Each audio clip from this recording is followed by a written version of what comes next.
Hi guys, it's Lemon, and today I am going to show you how to become an experienced elder in 4 simple steps. So the first step is the avatar. Now you probably want an experienced looking avatar, and I will just mention that elder avatars are quite different to normal warriors. This means adding desaturated colors at the tip of the ears, the muzzle, the tip of the tail, paws, all that kind of stuff. And obviously, elders are weak, they've fought in battles, wars against other clans, all that kind of stuff, which means essentially you do want to have scars and blindness, and just all that kind of stuff. For the size, I recommend using warrior, just because it's you're not large, you're not strong, you're not scary, you're just smaller than most elders might be. So for this video I'm going to be using Brambling Briar, my elder OC. So that was step 1. Moving on to step 2. Day in the life of an elder, or just how to work as an elder. So, personally, I like to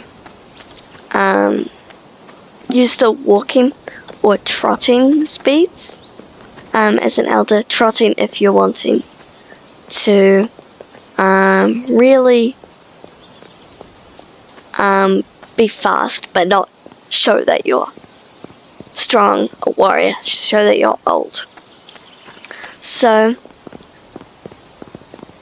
the reason I use these speeds is because elders tend to be weak, they have leg aches, so that means that they probably are slow and won't be able to fight.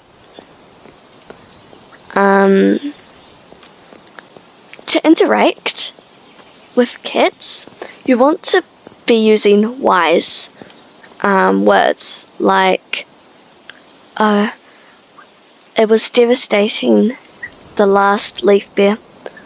You weren't there, but prey was so scarce, we were so thin. Green cough was the worst. I don't know. Wise words. Something like that. But you do, as an elder, want to interact with kids. Tell them stories from when you were a warrior. They would love to hear that if they like that kind of roleplay. Elders usually love hanging out with kids because they don't have anything to do. They have no use to the clan, and nor do kids. So essentially, if they think the same, then they will be good. They won't be bored, because I think that if you've roleplayed as a kid, you've been bored before. Elders don't fight unless it's needed. So if there was a fight from another clan in the territory, in the camp, then you want to hide in the elders' inn. But if you have to evacuate the camp, then you do want to be fighting if you can. It brings a good drama and experience into the roleplay. Now, as I've mentioned quite a lot recently, elders are weak, they get sick, so you want to be visiting the medicine den quite often, just because it keeps the roleplay going, and the medicine cat can get bored just as well as you can. So you want to be asking for poppy seeds just to ease aching. And if you're really, really not wanting it, you can ask for death berries. Now the medicine cat might say no, but you'll be like, I'm too weak for this world, and you just want to leave. Like, that will come in later on step 4.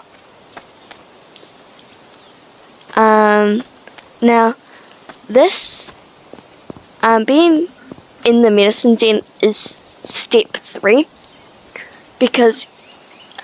but another thing in step 2 is that you want to be making friends or enemies to make it fun. So when you're making, you can find like a friend to join, but if they don't like the game, then maybe find another player and see if they want to be a friend. And to make it even more fun, you could find an enemy that you try and hide away from, even though you're an elder and you've been trying to convince the leader that they're like terrible, but they don't believe you because you're an elder, and elders tell stories like that. I don't know. Just start drama, please. A roleplay is boring if there are none. If an apprentice's mentor breaks the warrior code, you can support that apprentice to just make them, don't get yourself bored, and work with the apprentices, kits, train them when their mentor's busy. I don't know. You can do all that kind of stuff. And now, last but not least, how to leave the game. So, if you need to leave the game and you can't, and you don't want to leave in a boring way, you can do like I said before. You can go to the medicine den and ask for death berries, and be like, and you can just be convinced that Star Clan is not having you, and you just want to communicate with them, but you can't because you're not a leader. So you want to eat death berries, and that could be a way you can leave. You can die of eating death berries. Another way is just a way that most elders die in the books. Old age. Cats get sick. So you could get sick and urgently need the medicine cat, but it's too late. You could die in the clearing, you could die on way there, you could die in the medicine den, in your elder den. Just, yeah. And then another way, there could be drama, too weak to fight, and you get clawed, and yeah, a simple battle. Or maybe you wanted to get out of the camp every once in a while, but maybe a fox or a badger attacked you. But if you do want that last one to happen, then you've got to let someone in the roleplay know where you're going, so that people can find you and you're not just lying there waiting for someone to come on a patrol. And then you won't be able to leave the game because no one's found you. And yeah. Now those are 4 simple steps on how to become an experienced elder in Warrior Cats Ultimate Edition. Now, a little disclaimer, the reason that Froggy's not here is because she couldn't fit it into her schedule, and so it's just me. I am so sorry that we haven't been posting. We just couldn't fit it into our schedule, and I feel so bad. But thank you for watching. Be sure to subscribe and reach our goal of 10 subscribers. Thank you so much for watching, and I'll see you next time. Goodbye.